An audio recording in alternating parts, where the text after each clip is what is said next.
Okay, this is some Flatwater video of SteveO from your canoe instructor course.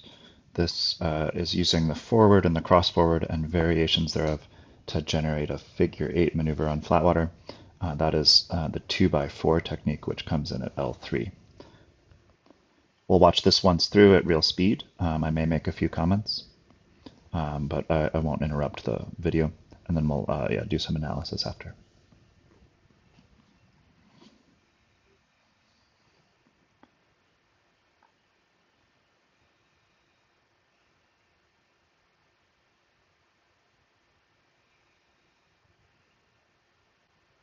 This is looking really great. This is SteveO's first day solo canoeing in this style, this 2x4 style on Flatwater.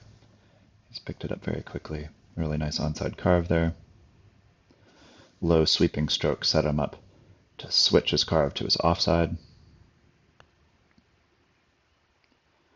Really like how he's recovering the blade by dropping the top hand back to slice forward. There was some acceleration as well as a cross-forward sweep to drive him back onto his onside carve. Really nice. And here's a quick start to his offside. So that's a cross-forward stroke, 2 or more onside strokes, and then he's carving to his offside.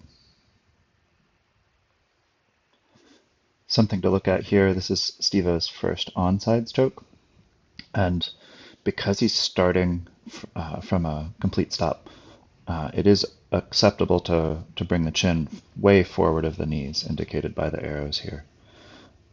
However, in general, we're looking for our onside stroke to keep our chin back, because anytime we're bringing our chin past our knees, we're changing the trim of the canoe. The canoe will tend to drop at the bow. This becomes especially important anytime the canoe is facing upriver.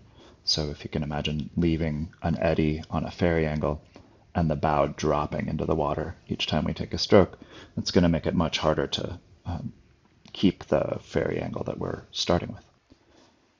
By contrast, here's the catch on SteveO's cross forward stroke. It's going to be rare that we're able to get much length out of that stroke if we don't, in fact, bring our chin at least to our knees. And then as we're trying to accelerate in Flatwater, even a little past our knees. So a really nice long reach on that catch there. This is an interesting moment of transition. Looking at the position of your top hand and your shoulder, it's a little bit vulnerable here, but very quickly you drop your top hand back to release the blade to the front.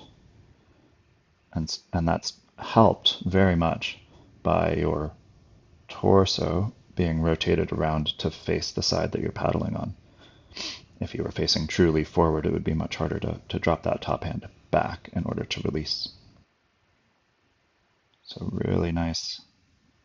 Here's the end of the power phase. We get a little vulnerable and then drop the top hand to release the stroke instead of lifting it straight up and out of the water. That doesn't help us protect the shoulder. Noticed a little bit of a clip of the gunnel in this transition here. That's really common. You're in good company clipping the gunnel like that. Something you can do in addition to dropping the top hand back here to recover for another cross forward stroke is to drop it even further down and then keep it down so that your blade stays high as you cross over to your onside.